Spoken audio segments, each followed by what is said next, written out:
안녕하세요. 돈 쓰는 공부가 돈 버는 TV 이차희망TV 이차희입니다.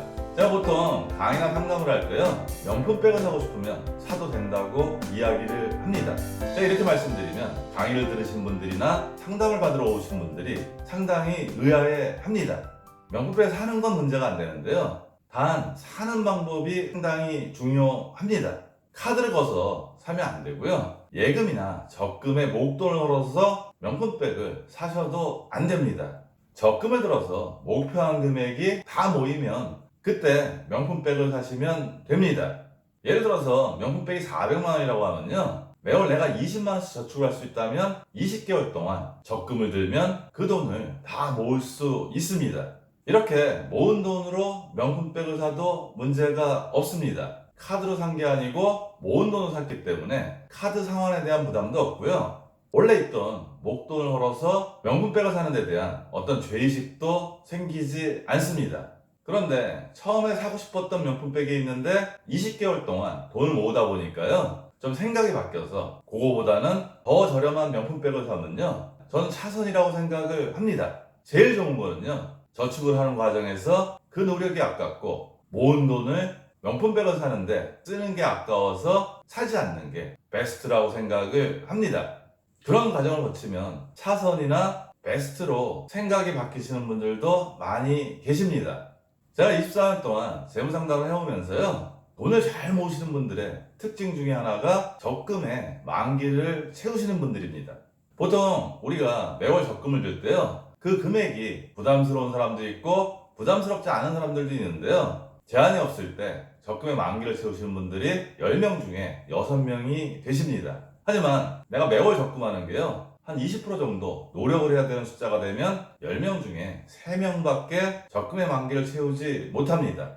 이런 만기를 채우는 과정을 겪으면서요, 푼돈이 목돈이 되는 과정을 겪고요, 이 목돈을 어떻게 잘 불릴까 고민하면서 돈이 점점 늘어나는 걸 보면서 저축에 대한 재미를 느끼시기도 합니다. 주변에서 돈을 잘 쓰는 분들을 보면요, 돈이 많아서 잘 쓰시는 분들도 있지만요, 유심히 관찰하면 빚이 많으신 분들도 돈을 잘 씁니다. 제가 만일 1000만 원의 빚이 있는데요, 친구들과 밥을 먹으러 가서 밥값이 한 3만 원 정도 나왔습니다.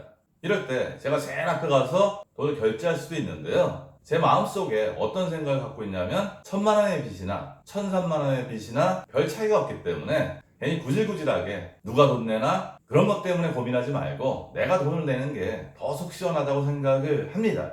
하지만 우리가 저축이나 투자를 할 때도 복리로 돈이 늘어나지만요, 빚도 대출이자를 내야 되기 때문에 역복리로 늘어나게 됩니다. 제가 1000만 원의 빚을 만드는 데는요, 2년이 걸렸다면요, 1000만 원에서 2000만 원이 될 때는 1년밖에 걸리지 않을 수도 있습니다. 빚이 늘어나는 속도가 빚의 속도로 빨라지게 됩니다.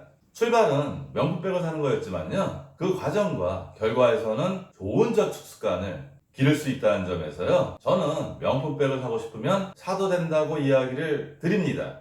이 내용은 제가 이번에 출간한 부자의 감각에도 들어 있습니다. 이 책을 읽으시면 부자의 감각을 잘 키우실 수 있으니까요, 기회가 되시면 한번 읽어보시기 바랍니다. 할부도 마찬가지인데요, 우리가 보통 사고 싶은 물건을 일시불로 사는 게 부담스러울 때 할부를 선택하게 됩니다. 하지만 이렇게 할부를 사다 보면요, 할부 상환 금액이 고정 지출이 되고요, 그 고정 지출이 점점 커지면서 결국은 저축을 못하는 지경까지 이르게 됩니다. 정말 어쩌다 한번 물건을 구매하는 거라면 할부를 선택해도 큰 문제가 없겠지만요, 우리는 시시때때로 목돈이 드는 물건을 구매하고 싶어 합니다.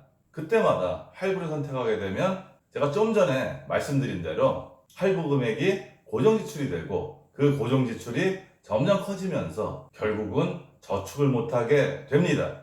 사고 싶은 물건이 있으면요, 그 돈을 모아서 사는 경험을 꼭 해보시기 바랍니다. 그러다 보면 아까 제가 명품백 사례를 들었는데요, 그 사례처럼 돈을 다 모은 후에 구매에 대한 생각이 긍정적으로 변화될 수도 있습니다.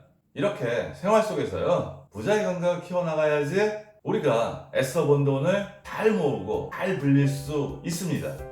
이런 것들이 하나둘 쌓이면요, 돈이 잘 모이고요, 부자로 가는 길이 한결 가까워지게 됩니다.